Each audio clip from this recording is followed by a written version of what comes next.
You ask Tiger to solve. This deals with linear equations with one unknown. The final result is x equals 4. Let's solve it step by step.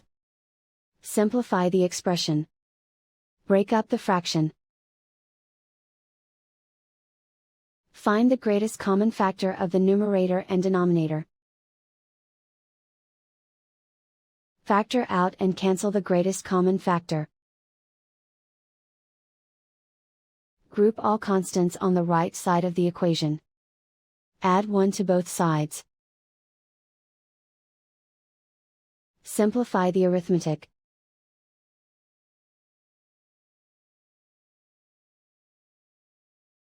Isolate the x. Multiply both sides by inverse fraction 4 over 7.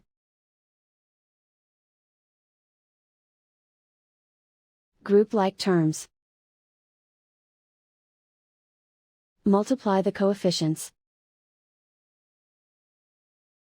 Simplify the fraction. Multiply the fractions.